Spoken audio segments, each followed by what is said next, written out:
किल्ला बांधला. एवढा भला मोठा लागणारा दगड महाराजांनी पायथ्यासून आणला नाही दादा. किल्ल्यावरती 11 तलाव 84 टाक्या खोदल्या. दगड इथून काढला, तलाव टाक्या विहिरी पाणी पिण्यासाठी झाला, दगडगडाच्या बांधकामासाठी झाला.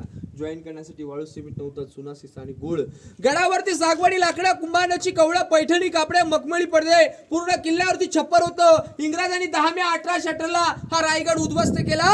11 दिवस या गडावरचं सगळं लाकडी बांधकाम जळून गेलं. पण तुम्हा आम्हाला भग्न अवस्थेमध्ये किल्ला हा पाहण्यासाठी मिळतोय बघा दादा. या गडावरचं सगळं छप्पर जळालेलं आहे. आता गड पाहण्यासाठी सुरुवात करणार. ज्या गेटने आलं त्याला मेणा गेट, म्हणजे पालख्या महाराजांच्या मेणा दरवाज्यातून येणं जाणं करायचं, म्हणून त्या गेटला मेणा गेट.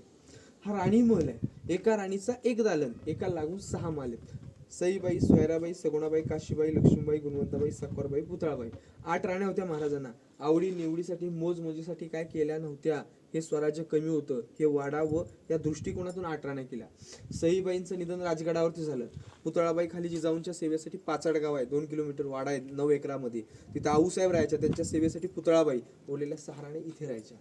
सईबाईंपासून संभाजीराजे होते, सोयराबाईंपासून राजाराम राजे होते. रानू अक्का, दीपिकाबाई, सखूबाई, अंबिकाबाई या मुली होत्या महाराजांना बघा. राणी महलाची रचना, हॉल, बेडरूम, हा टॉयलेट बाथरूम आहे 400 वर्षपूर्वीचं.